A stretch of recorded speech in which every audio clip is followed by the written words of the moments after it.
Bem, pessoal, esse segundo vídeo é sobre medidas estatísticas de dispersão ou variabilidade ou espalhamento, ok?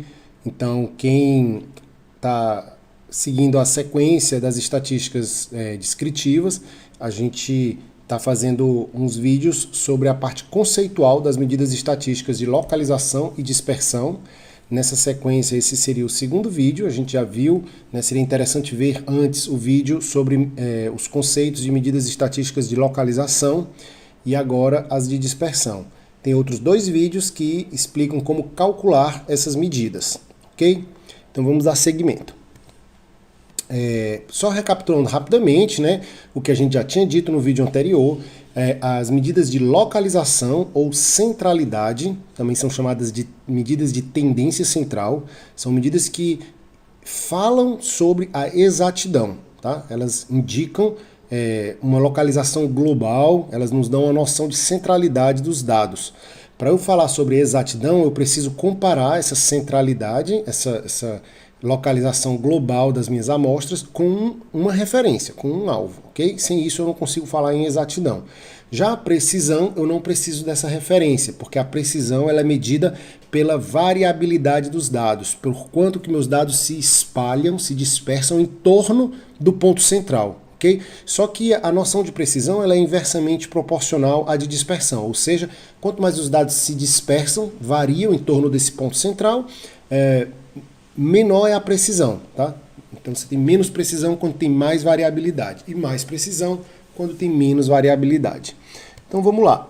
A gente tinha visto o exemplo, né, da historinha dos atiradores de bolinha, né? E tínhamos visto que o primeiro caso, o André, ele tinha jogado bolas que se espalhavam muito, né? Os resultados deles eram bem espalhados, então ele tinha pouca precisão e também pouca exatidão, porque no global, no ponto central dele, né, estava longe do alvo, tá? Então essa setinha azul, ela indicaria mais ou menos uma medida de localização e por estar longe do alvo, não tem exatidão, ou tem baixa exatidão.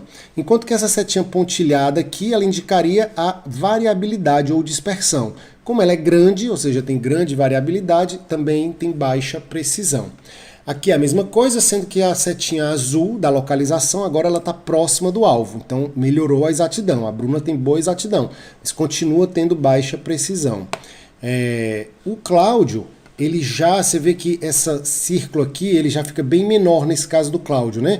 E a setinha pontilhada fica bem menor também. Então ele tem uma variabilidade bem pequena e ele, então a gente pode dizer que ele tem boa precisão, certo? Ele acerta sistematicamente no mesmo lugar. Porém, esse lugar está longe do alvo, tá? Você vê que a setinha azul, né, que representa a centralidade ou a tendência central, ela está longe do alvo vermelho. Então, seria para dizer que ele tem uma baixa exatidão.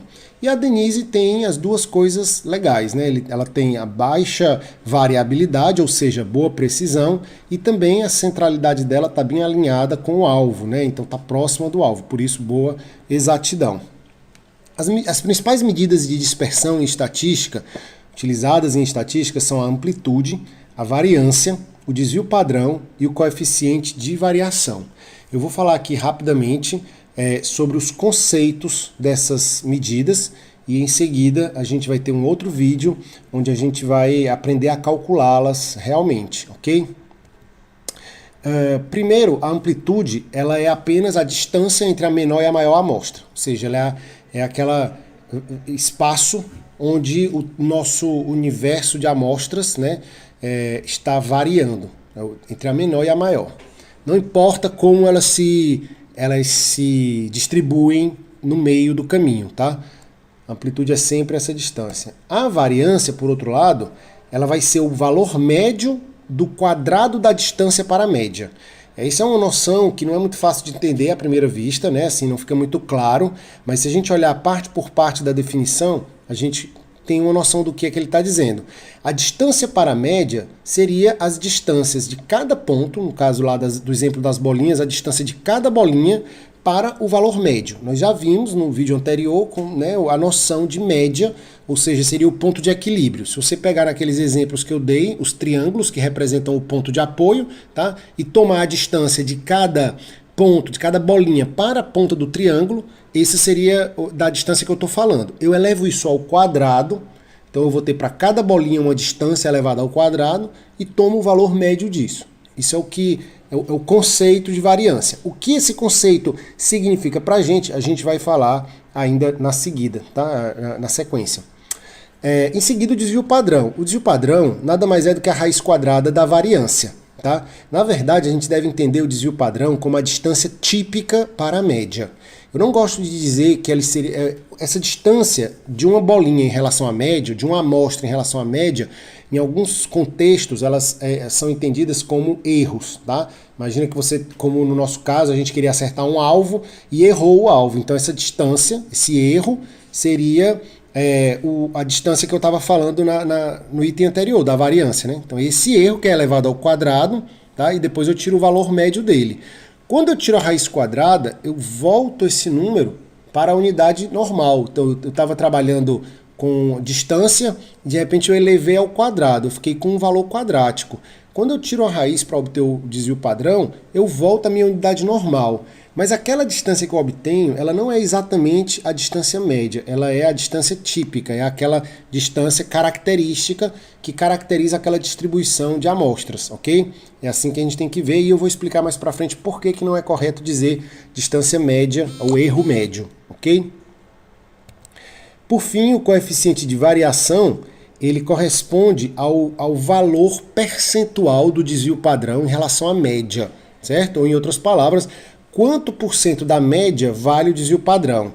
Se você tem uma grande média e um pequeno desvio padrão, tá? Esse percentual obviamente é pequeno. Mas se você tem uma pequena média e um grande desvio padrão, o desvio padrão pode valer mais do que o valor da média. Em alguns casos, esse conceito pode ser importante para diferenciar, para dar uma noção do quanto que o desvio padrão é importante naquela distribuição comparado com a média, ok? Então essas são as 4 principais, são as 4 que a gente vai estudar aqui.